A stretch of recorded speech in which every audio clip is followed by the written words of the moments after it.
do they have butt cracks? Like, and They definitely do. Charlie the Unicorn just asks what we think of the series. Yeah. I mean, trilogies are kind of their thing, right? Well, they used to be. Used to be.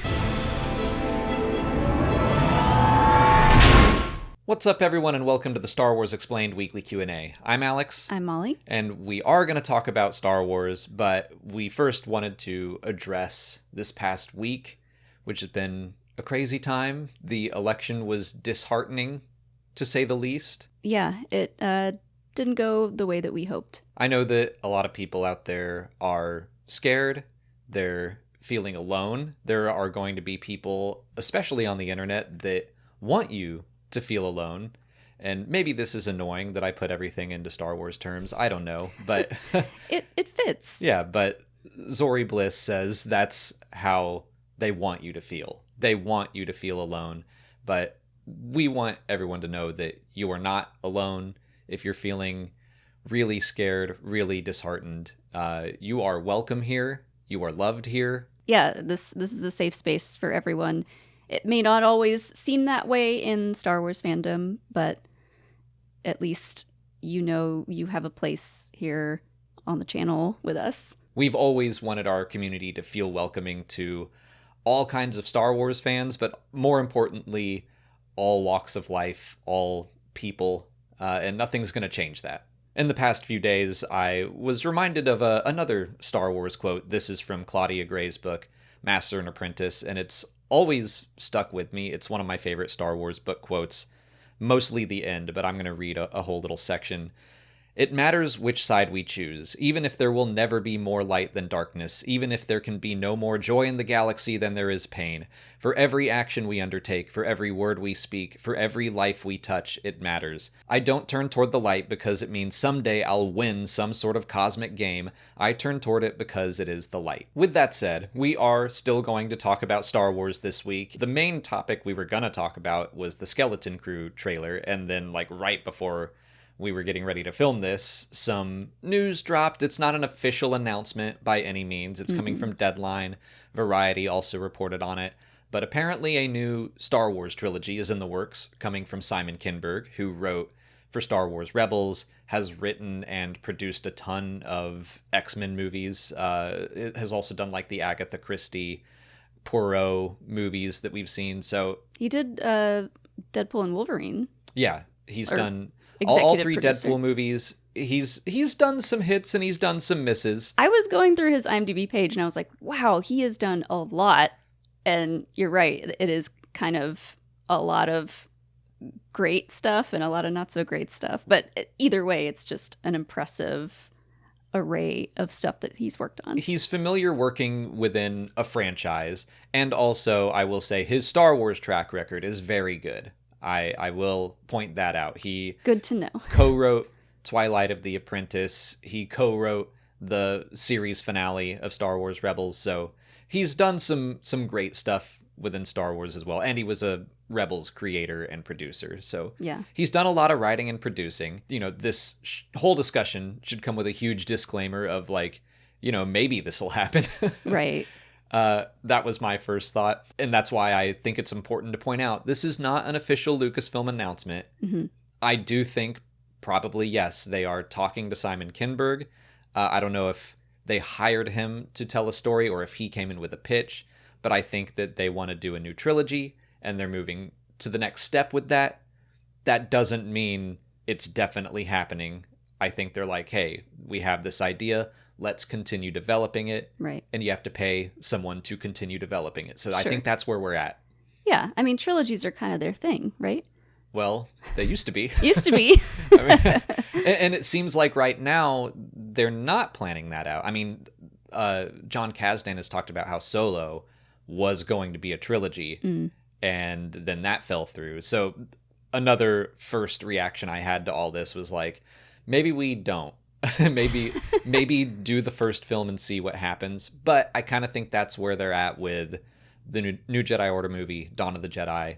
And then Filoni's movie, I don't think will be a trilogy. It will probably wrap everything up for the Mandoverse. Right. And it seemed like there were some conflicting reports on this too about what it was going to be about. Some people are saying they're hearing it's episodes 10, 11, 12. Some people are hearing that it's going to be a brand new trilogy. So yeah, that's interesting to me. What are your thoughts on that? Because I already did a video on all this that people may have seen, so I want to hear your thoughts and we can discuss. I hope it's all new stuff. Me too. And it did say it was going to be kind of like alongside, I don't know what that means really, alongside working with the other films that are in production and like the Filoni stuff, the shows.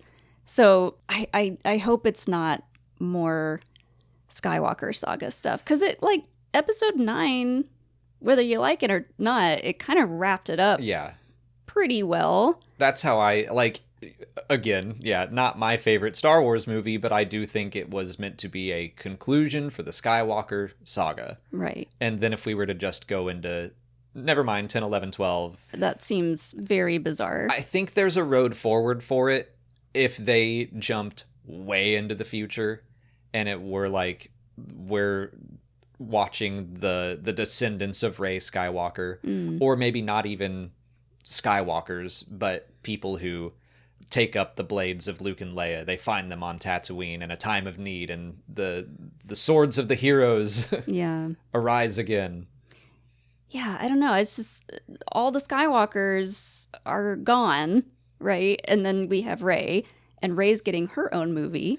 So it makes sense to me that they would kind of tag the Rey movie as like part of the Skywalker saga and then start something new. Right, but that to me kind of feels like the Book of Boba Fett, like this weird just in between episodes 9 and 10.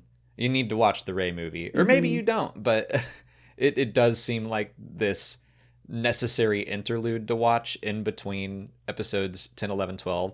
Although I did have the thought that, last week we were talking about the new Jedi Order movie and how that writer had just departed. So I was like, I wonder if they're going to shift the Rey movie into episodes 10, 11, 12. I hope not. And I don't think that's likely, because it sounds like, they've been working on that movie for a little while. And Daisy Ridley, again, this past week said, like, news is imminent. So I don't think she was talking about this news, though. I don't either. Like, I don't think they're connected. I also don't think they're connected. It's just a strange timing. Yeah. I kind of get the feeling that they want to wrap up Rey's story with this new movie and then move on to a new main character, which is, it kind of sucks because I really love Rey as a character, but I think they're just trying to shift gears to something else, something new. Well, I think a lot of the new Jedi Order movie, the Dawn of the Jedi movie, I think those potentially both could do more, but I think they were kind of testing the waters instead of like Solo, just assuming this will be a trilogy too. Yeah. I think there's potential for more if the Rey movie just does incredibly well and they're like, oh, well, we'll keep doing this. Yeah. So I'm not going to say, I think that they probably developed that story to be somewhat complete, but could continue on. I mean, the first Star Wars wasn't made with the assumption, and this will be a trilogy. Lucas had hopes, and it worked out for him, but yeah, it was kind of like, I'm just going to tell this story and move on, and it's probably going to bomb. And he's like, I'm going to go to Hawaii and literally bury my head in the sand so I don't see how terribly it's performing. And it goes amazingly well. Yeah. One thing I do like is Simon Kinberg has worked with Filoni in the past. And again, whether or not you like Filoni and where he's taking Star Wars, it is nice to know that they work well together. And moving forward, Filoni has got more responsibilities now than he did working on Rebels. So it's nice to see that there's an already kind of established relationship there. I definitely think that that's a good sign. Like I said, I like his Star Wars track record. I love Twilight of the Apprentice a lot. So, and Star Wars Rebels as a whole. Like, I keep going to Twilight, but I mean, Kinberg was a creator and producer and writer for the series as a whole. So yeah, he and Filoni probably have a good professional relationship. They understand how one another works.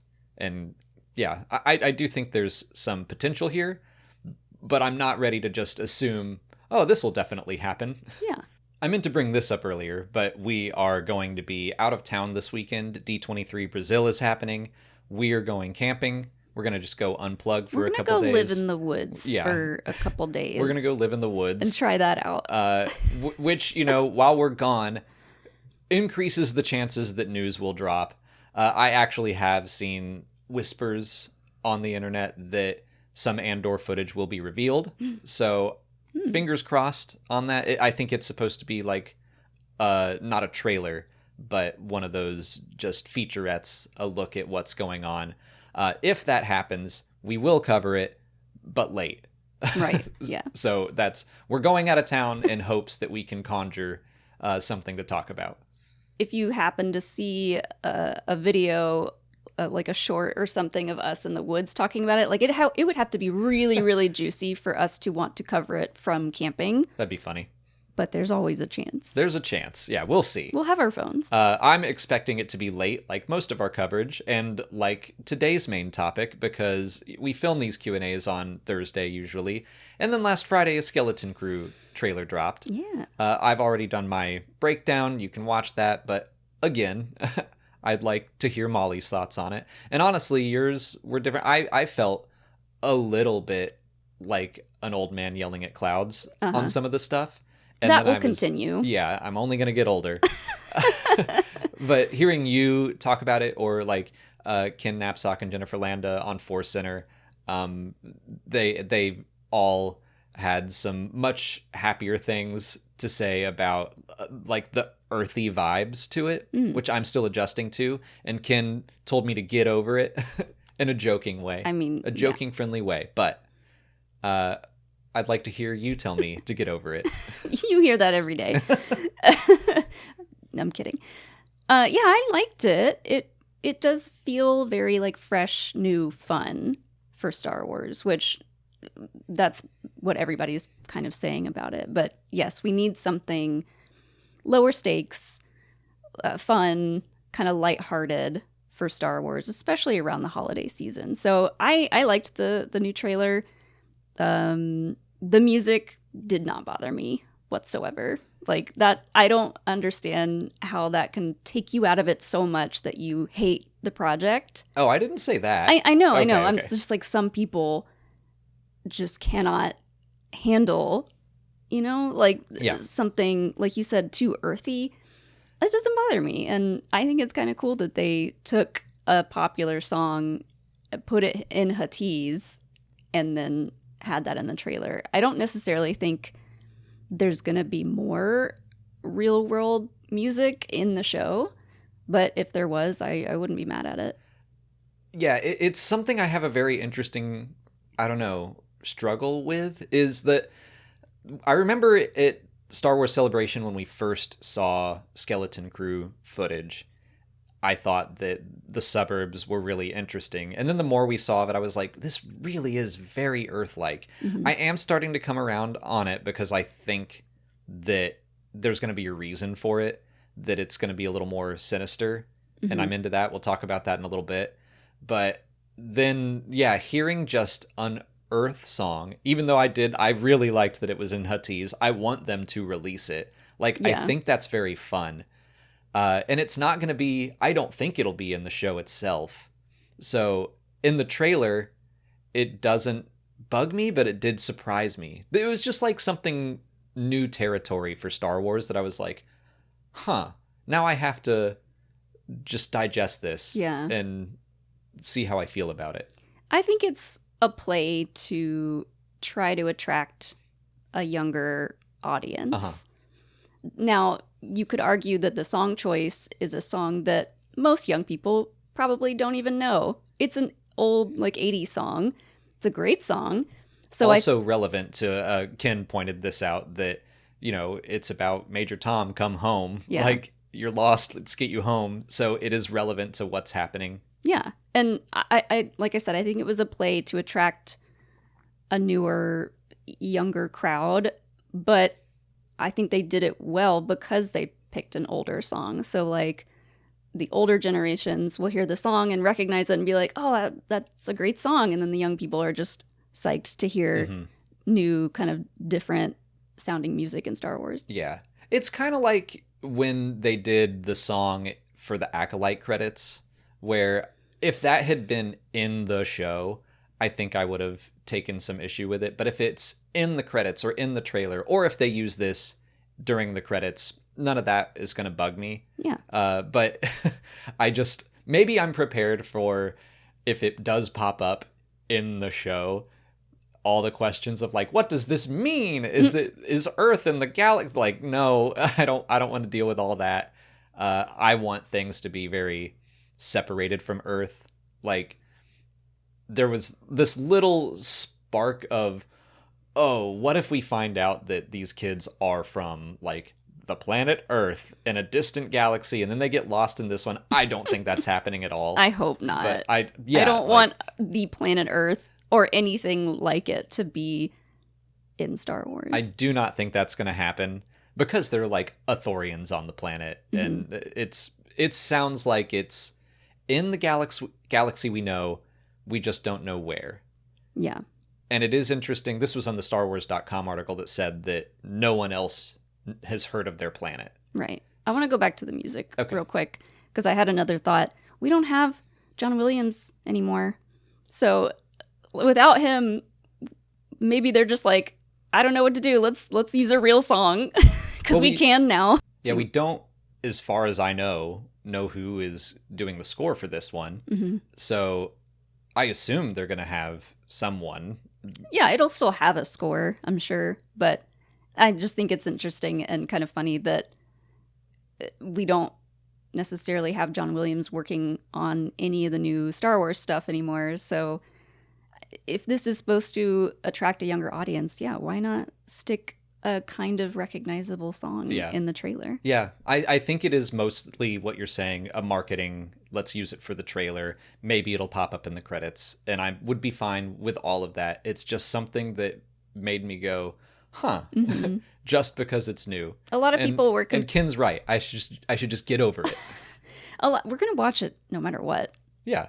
A lot of people were comparing it to Guardians of the Galaxy, which I don't love that comparison just because those songs are the exact songs. Right. And this is like a Star Wars take on the song in a different language. It does feel like a Guardians trailer, I think. And I do think that they are, trying to attract people who like that vibe. And I mean, Guardians, Peter Quill is very much inspired by his love for the 80s and those musical artists. So I can see why the comparison comes in.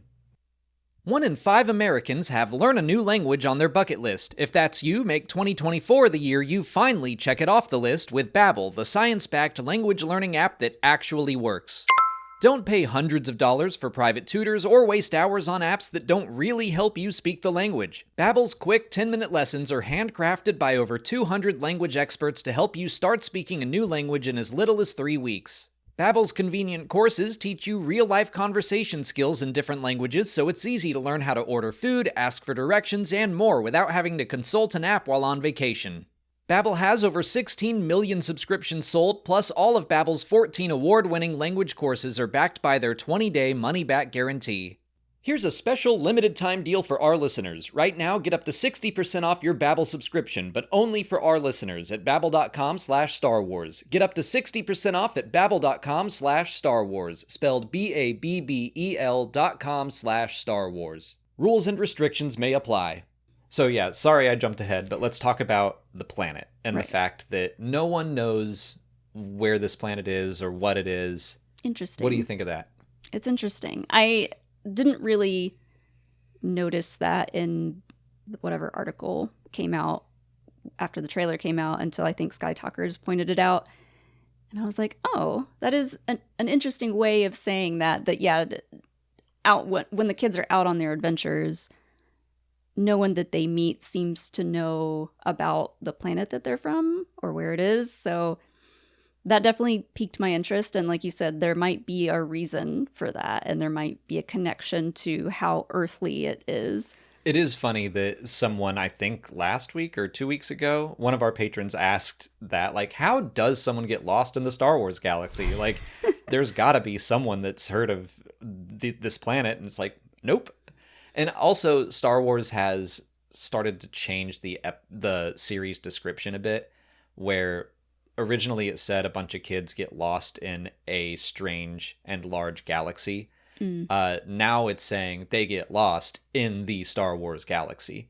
Because fans were like, are they going to get lost in Peridia? Right. Now that we know that other galaxies Right. exist, that could be kind of confusing. I do think it's possible that maybe they start in a different galaxy and then get lost over in the main galaxy. But Yeah. the fact that there are Ithorians and some familiar elements on their planet makes me think that it's just a random planet that no one's really heard of. It's maybe very isolationist. Yeah. And it's cool to think that this old ship that they come across could maybe be from a different galaxy or have set coordinates built into it so that when they end up taking it off their planet, it just like takes them to a different galaxy. I do think, well, yeah, maybe not a whole different galaxy, but just taking these kids away from their home and they don't know where they are now. I don't think they've ever left their home. Yeah.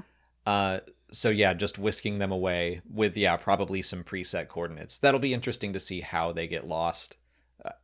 I know Wim pushes a button that he shouldn't push.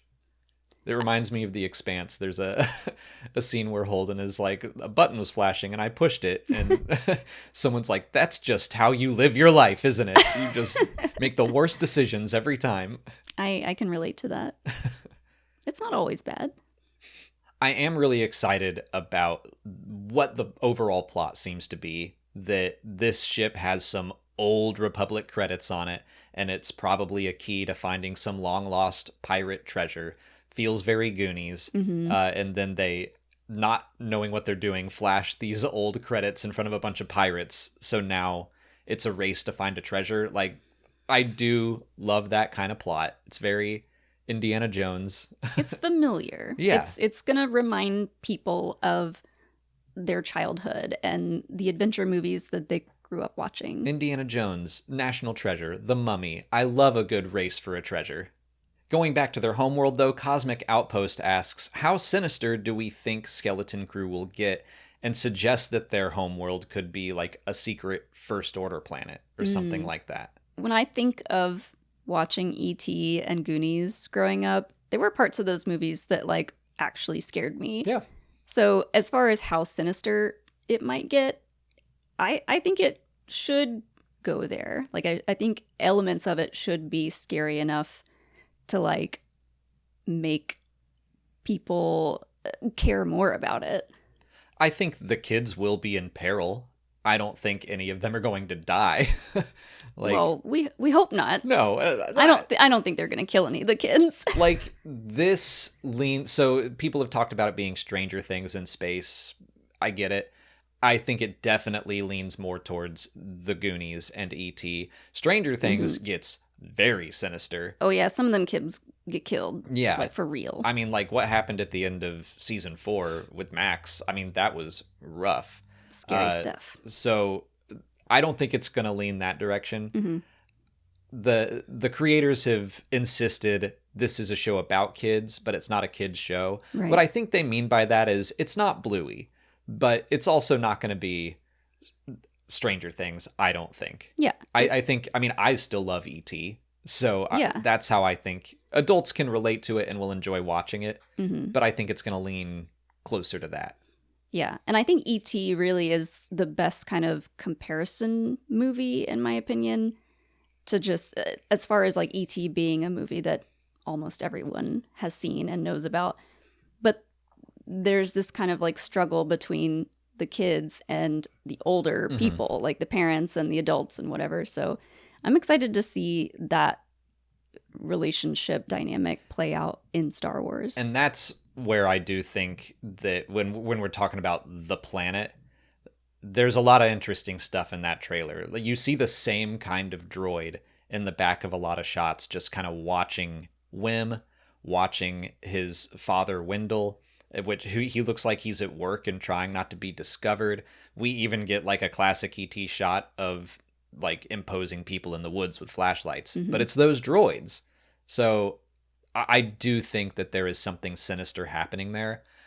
I don't know if I'd go all the way to say that it's a first order propaganda planet, but there's something weird there. Like the first trailer showed the teacher, I can't remember, I think her name's Kara, Fern's mother, introducing this test that's going to dictate the rest of their lives, and it's, I don't know. There's something going on. That kind of reminds me, I don't know if they still do it, but like the placement standardized tests and stuff, yeah. Or like the ones that they used to do for your career. Sure. Like you would take this really random test and they'd be like, you'd make a good teacher or police officer, which is just like, when you really think about it, it's just it's just like the government planting seeds. Like, we think you should be this. And it doesn't make any sense. I think there's something going on with the government, because it also said that Fern is the daughter of someone in the government, but it looks like Fern's mother is a teacher. So it's like, are government officials in charge of these schools? And how closely interconnected are they? I don't know. It's really interesting. My tinfoil hat theory is, and I don't think I'm right about this, but I'm going to throw it out there just in case. I think it would be interesting and kind of cool if this entire planet were like, not a simulation, but like a social experiment? Yeah, like the results of an experiment. Like a Lost, you know how Lost had all those hatches and different stations on the island? Yeah, like this could be an old Empire-related test that just kept going, and they don't know about the rest of the Star Wars galaxy, or they do and it's kind of all a simulation and it's fake, and like no one really leaves that planet. Kind of like a Truman Show. Yeah. Okay. I think that would be interesting and sinister, honestly. Yeah. Like all these people think that they're living a normal life and a boring life because it's all fake. Huh. I don't hate that. That's my tinfoil hat theory. I think that's really interesting. The idea that the Empire would be like, because there's something else that the official description says, that they get, the kids leave their seemingly safe home planet. Like, why are you putting those words in there? Seemingly safe world. There's something happening on that world. And the idea that the Empire would be like, yeah, let's set up a little experiment to see if we can oppress people without them knowing it. Yes. And it just, then the Empire falls and it just is isolated and it keeps on going. I mean, wouldn't it be crazy if this was just another one of like Palpatine's plans or it doesn't have to relate back to Palpatine, but like something to do with the Empire, that this was a plan that they were playing with, experimenting with, and it just kind of kept going because it was so cut off from everything else going on. And it gives the adults something fun to do, but then it also can show like why it looks so Earth-like and so suburban and so cookie cutter, and be like, this is where it all leads. Yeah. It kind of reminds me a little bit of the Narkina arc, where it's like they're never getting out of there. Right. It's all kind of, they want you to think if you work hard enough, blah, blah, blah, you can get off the planet or something. But yeah, that was never the plan. But maybe they don't even know that they're, it'll be interesting to see what they know and don't know. Because Wim knows about the Jedi. He's got that little storybook. Has spaceships like hanging above his bed. But I wonder on this planet if stories about Jedi or Force users in general, if they're just completely fabricated. No one actually thinks that they ever existed. Yeah, that they are fairy tales to them. Yeah. And that when he sees Jod using the Force, he just immediately is like, oh my god, the stories are true. Yeah. Oh, and it kind of reminds me of Silo a little bit too. Like when they start finding Earth books and they see pictures of what the Earth used to look like. Yeah. It just blows their mind because they've lived underground for generations. You might be onto something. I don't hate it. I think it's fun. I have been like turning a corner on the suburb planet stuff, and if it is rolled into the plot and has a reason for it, then I'm all on board. That's good. If that turns out to not be true, I would love if like Charles Soule would just write a book with that plot. I would love that. Charlie the Unicorn just asks what we think of the series. Charlie. Yeah, not the Charlie the Unicorn, I don't think, but... You might have to be old enough to understand that joke. I'm realizing now that that's a pretty old joke. I think I saw they actually just put out like a new final episode or something. Oh, I don't know. fun. I haven't watched it yet. A magical Leoplerodon, Charlie. We're old. But Charlie asks what we think of the show visually, and this is what I wanted to talk about, that the series, I think, is doing a good job of showing us a lot of locations. I really like that maybe every episode could have the kids on a new planet. Mm-hmm. That's something I think The Mandalorian does very well, is every episode feels distinct because they usually go to a new planet and have an adventure and then move on. Yeah. Whereas I've been rewatching Ahsoka, and it's very much like on just a handful of planets. Mm-hmm. And a lot of episodes take place on the same planet. And I don't know, for a TV show, I like the jumping around. Yeah, and especially like since you have the volume, you have more options and you have the ability to really change up each environment. You can do that if you're filming on location, but it's much more expensive. Yeah. But I do think that the series looks great. I mean, knowing that it was supposed to come out a year ago, maybe they had some time to just keep working on it, touch some things up. Mm-hmm. I really like the rich looking world. I don't know what planet it is, but there's like a big fancy building on top of a bunch of kind of hot springs. It looks very Yellowstone. Yeah. I thought that looked really cool. We saw X-Wings flying around there, so I assume it's related to the New Republic. Mm-hmm. I love Neil. We all love Neil. I love him so much. We have to protect him. Molly put Max Rebo out here, knowing that he is not an Ortolan. He's not an Ortolan, no. But I needed a placeholder, a little blue guy placeholder, because... And I brought this up because the special effects on Neil look amazing. He does look really good. They really took their time and did it well. His little snoot, his little ears. How do you feel about him not being an Ortolan? I'm fine with it. I am too. Some people we've talked to have been shocked that he's not, and then we had to get into the whole discussion about how many limbs Ortolans do or don't have. Yeah.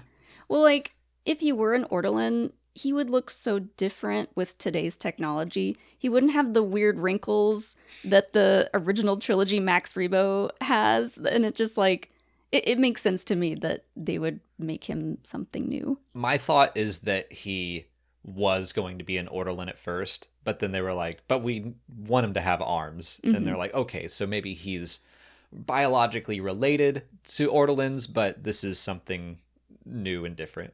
Yeah, I kind of think that they enjoy having this, like, interesting factoid about Ortolans and how they may or may not have arms, and do they have butt cracks? Like, and they definitely do.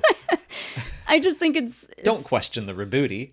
I would never, but it's just one of those, like, quirky Star Wars facts that I think they don't want to mess with. So, oh yeah, I've really enjoyed that, because obviously in the past they had merch where he had arms. His old action figure had arms and a little diaper, but because the original intent was for him to be just legs and flippers, I guess. Flippers, not ears. They're like going back to that. Mm-hmm. So now we have like two versions of Max, which I don't know. I think it's fun and silly to discuss. Yeah, I mean, we are seeing all kinds of fun new species pop up in places like the High Republic. So I think, what's one more new blue species? The last little thing I wanted to bring up for this trailer is the Zim the Desperate potential connection. We did get a look at the large treasure I'm guessing everyone is after. There is a skull front and center, which doesn't really look like Zim the Despot's skull, but it is a skull. This is a Legends factoid. Yeah. Like, I know you talked about this in your trailer breakdown, but yeah. For those of you who may not know who that is. I think it was the second Han Solo adventure, written back in like the late 70s or early 80s. Han Solo and the Lost Legacy. Han and Chewie are on a race to find a long lost treasure of Zim the Despot, who was like an ancient warlord. I think he was around like 25,000 years before the movies. So he's very old. His skull, the crystal skull in Solo: A Star Wars Story, that was his masthead. Mm-hmm. People often mistake it for the Indiana Jones crystal skull. So anyway, this could be like a treasure of Zim the Desperate. That skull doesn't look like Zim's, but yeah, there's other clues, like maybe their school uniforms have Tianese letters on them. I saw this on Reddit. Now I can't remember the username who suggested it, but Tianese is like the Star Wars version of the Greek alphabet, an ancient language, and Zim the Desperate was Tianese. So maybe there are some connections there. I like that. And that could be why his old ship is buried on the home world of Wim and all them. Yeah. I would like if that were exactly the story, or it could just be inspired by that. Yeah. I'm kind of thinking it'll be inspired by it, but they have referred to Zim in Solo: A Star Wars Story, so it'll be interesting if they go that way, because it's not something that like people need to know beforehand. They can tell the legend of Zim.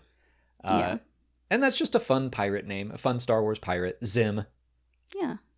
Invader Zim. Sure. Pirate Zim. Do you know who Invader Zim is? I don't know. You just know the name. He's a cartoon.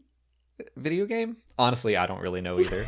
I think I'd recognize him if I saw him. I was too old to get into whatever that was. Yeah, I think it's a cartoon.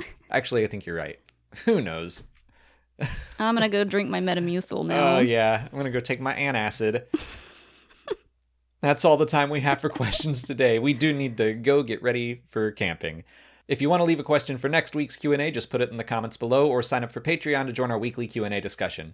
If you haven't already, please like this video, subscribe to the channel. You can follow us on Blue Sky because we are going to be spending more time over there. But you can also follow us on Twitter, Instagram, TikTok, Threads. And as always, thanks for watching, and may the Force be with you.